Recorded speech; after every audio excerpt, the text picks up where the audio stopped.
नमस्कार। आज डे 2 है ऑफ चैलेंज 75 डेज। डे 1 में हमने सीखा था नो कॉस्ट और जीरो कॉस्ट ईएमआई क्या होता है और ये वर्क कैसे करता है। आज हम सीखने वाले हैं एक बैंकिंग कॉन्सेप्ट के बारे में जिसको आप स्मार्टली यूज करके सेविंग बैंक अकाउंट पर फिक्स डिपॉजिट का इंटरेस्ट अर्न कर सकते हो। Generally saving bank account and fix deposit में जो इंटरेस्ट होता है उसका स्प्रेड होता है 4 to 6% का। मतलब कि अगर आपको सेविंग बैंक अकाउंट पे 2 से 4% का इंटरेस्ट मिलता है तो फिक्स डिपॉजिट पर आपको 6 से 8% का इंटरेस्ट मिलता है। सो ये फैसिलिटी आपको एक बेनिफिट एक्सटेंड करती है कि कैसे आप सेविंग बैंक अकाउंट में जो एक्सेस पैसा पड़ा हुआ है उसको आप फिक्स डिपॉजिट में कन्वर्ट करके हायर इंटरेस्ट रेट अर्न कर सकते हो। So what is auto sweep account? So auto sweep account एक अरेंजमेंट है जो कंबाइन करता है benefits of saving bank account with the fix deposit accounts. So ये बेसिकली वर्क इस तरह से करता है कि आपको एक थ्रेशहोल्ड लिमिट सेट करना पड़ता है इन योर रेगुलर अकाउंट, और रेगुलर अकाउंट हो सकता है वो सेविंग बैंक अकाउंट हो या फिर करंट अकाउंट हो।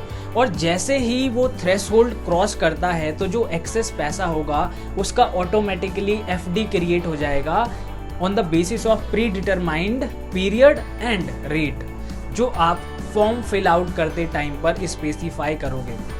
अब ये डिफरेंट बैंक का डिफरेंट क्राइटेरिया हो सकता है और डिफरेंट रिक्वायरमेंट हो सकते हैं। जब आप अकाउंट ओपन करवाने के लिए जाते हो और जस्ट इस फैसिलिटी को अवेल करोगे तो आप इन क्राइटेरिया को ध्यान से पढ़ सकते हो, समझ सकते हो एंड देन उसके बाद में ये फैसिलिटी अवेल कर सकते हो।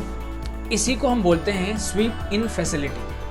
जब आप ये फैसिलिटी अवेल करने के लिए जाओगे तो आपको एक फॉर्म भरना पड़ेगा जिसमें प्री डिटरमाइंड क्राइटेरिया होगा कि आप थ्रेशहोल्ड क्या रखना चाहते हो, आप फिक्स डिपॉजिट कितने टेन्योर के लिए करना चाहते हो and at the same time जो टेन्योर होगा फिक्स डिपॉजिट का उसी के हिसाब से जो कॉरस्पॉन्डिंग इंटरेस्ट होगा वो आपको इस फिक्स डिपॉजिट पर मिलेगा।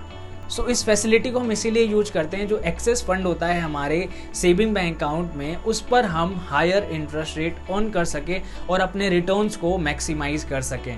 Let's understand with an example कि हम एक थ्रेशहोल्ड रखते हैं 20,000 रुपीज़ का कि हमारे सेविंग बैंक अकाउंट में एटलीस्ट 20,000 रुपीज़ रहना चाहिए, और जैसे इससे ओवर एंड अबव होता है तो that amount should be deposited in separate fix deposit account. For example अब इसके ट्रेंचेस हो सकते हैं। जब आप फॉर्म फिल करोगे तो डिफरेंट बैंक के डिफरेंट टर्म्स एंड कंडीशंस होते हैं कि जैसे 20,000 से आपका अमाउंट 25,000 होगा तो वो 5,000 जो एक्सेस अमाउंट है वो उसका फिक्स डिपॉजिट हो जाएगा, और ऐसे फिक्स डिपॉजिट्स होते जाएंगे जब जब आपका एक्सेस बैलेंस बढ़ता जाता है। सो अब बात करते हैं ऑटो रिवर्स स्वीप अकाउंट के बारे में। सो ऑटो रिवर्स स्वीप का सिंपल सा मतलब है कि जब भी आपका मिनिमम बैलेंस जो है वो मेंटेन नहीं होता है इन योर रेगुलर अकाउंट तो फिक्स डिपॉजिट जो होगा उसका प्री मैच्योर विड्रॉल होगा और वहाँ से अमाउंट आपके सेविंग बैंक अकाउंट में आ जाएगा to maintain the minimum threshold. अब इसी में एक ड्रॉबैक है इस फैसिलिटी का, इसमें दो मेथड्स यूज होते हैं। सबसे पहला होता है लीफो मेथड और दूसरा होता है फीफो मेथड। लीफो मेथड होता है last in first out. That means कि जो फिक्स डिपॉजिट सबसे पहले हुआ था उसी फिक्स डिपॉजिट को विड्रॉ किया जाएगा। मोस्ट ऑफ द बैंक जो होते हैं वो इसी मेथड को प्रेफर करते हैं क्योंकि इसमें उनका फायदा होता है, क्योंकि जो लॉन्गर टर्म की फिक्स डिपॉजिट होती हैं वो जनरली कैरी करती हैं higher rate of interest. Whereas in case of FIFO जो सबसे लास्ट में फिक्स डिपॉजिट हुआ था अगर हम उसको प्रीमेच्योर विड्रॉल करते हैं तो वहां पर इंटरेस्ट रेट जनरली कम होता है। तो दैट इज बाय बैंक जो होती है वो ऑलवेज प्रेफर करती है लीफो मेथड को। सो ऑटो स्वीप फैसिलिटी को अब हमने ये समझ लिया कि होता क्या है और इसके अब बेनिफिट्स क्या होते हैं वो भी समझते हैं। सो बेनिफिट में आप समझ सकते हो कि आप सबसे पहली बात लिक्विडिटी मेंटेन कर पाते हो अपने रेगुलर अकाउंट में, so that in case of any emergency आप उस अमाउंट को यूज कर सकते हो। Second thing, while maintaining the liquidity आप हायर इंटरेस्ट रेट जनरेट करते हो ऑन योर फिक्स डिपॉजिट।